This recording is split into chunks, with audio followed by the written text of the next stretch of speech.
de la provincia de Buenos Aires, Daniel Goyán. Sin comparación no existe la estadística. Digo esto porque una y otra vez vuelven a repetir algunos que esto tiene que ver con la culpa de alguien, y la culpa es del virus, es cómo se disemina el virus.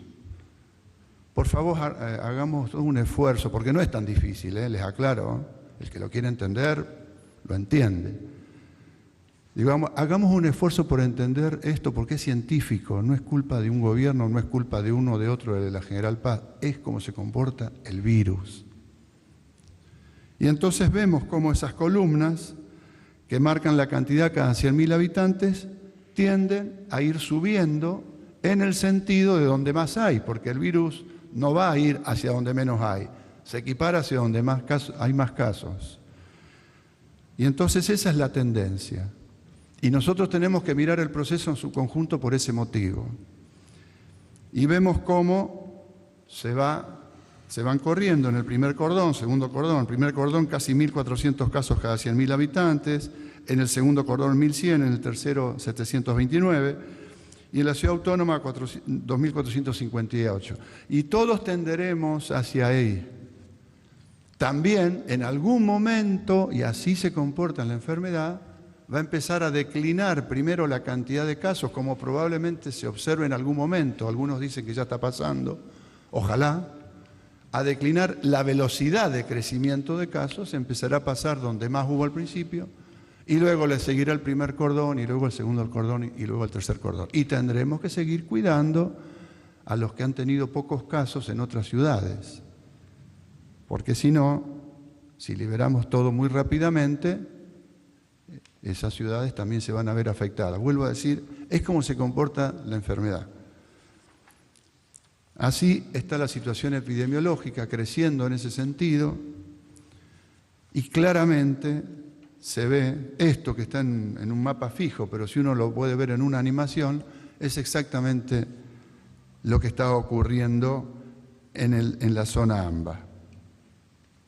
Ahí tenemos la mortalidad, y es lo mismo, ¿no? La tasa de mortalidad por millón de habitantes es lo mismo. Está representado ese mismo dibujo. Por supuesto que puede haber particularidades, porque hay lugares donde las sociedades son más añosas. Hay mucha mayor concentración de gente mayor de 70, 80 años. Caso la Ciudad Autónoma de Buenos Aires, caso el primer cordón del conurbano bonaerense.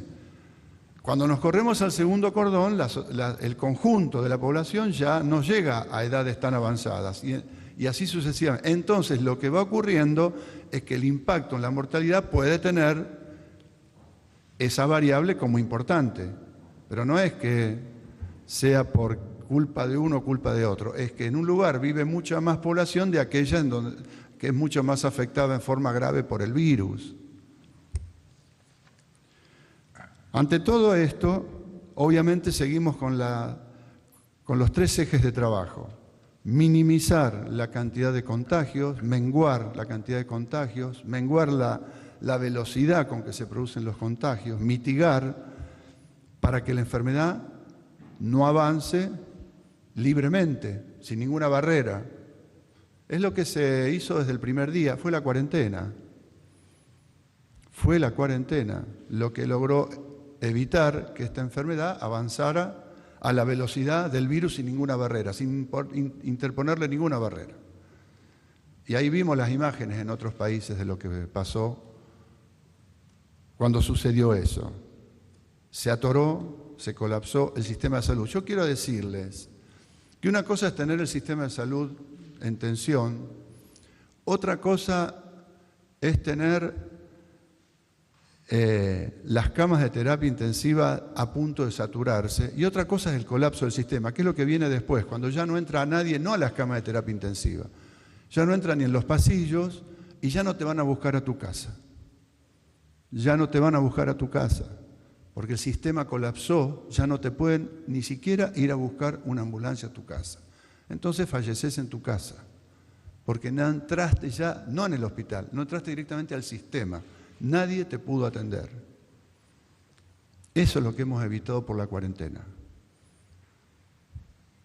Entonces estamos con los operativos territoriales, Estamos llegando a 1.819.000 entrevistas personales, casa por casa, con su correspondiente acción de aislamiento de la persona y con su correspondiente acción de preventiva, que en el caso de los barrios populares ha dado tal éxito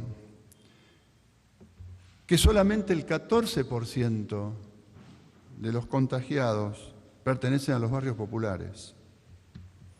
Esto es un éxito sanitario extraordinario, porque hemos evitado que en los barrios populares, y quiero decirle, no solamente por la acción del Estado, sino por la acción responsable de quienes viven en esos barrios populares, no solamente por la acción del Estado, sino por todas las organizaciones sociales de la comunidad, voluntarios, iglesia, que se pusieron esta tarea al hombro. Eso es lo que sucedió. Porque a veces esto no se ve, pero los miles y miles de ciudadanos... Ayer a la conferencia de prensa el ministro de Salud de la provincia de Buenos Aires, Daniel Goyan, detallando fundamentalmente, dice, la culpa no es de uno u otro lado la General Paz como genera, sino la culpa es del virus y también el comportamiento, y estaba dando allí especificaciones de cómo se están produciendo los casos y cómo va esta lucha del COVID-19 y cómo lo más importante siempre es a que no colapse el sistema. Dice, por ahí te dejan de buscar en tu casa y terminás, porque no hay lugar donde llevarte, claro. Y dice, terminás muriendo en tu casa, ¿no? Eso es lo que estaba detallando allí Daniel Goyan en la conferencia de prensa. Que ya vamos a seguir repasando porque ahora nos vamos...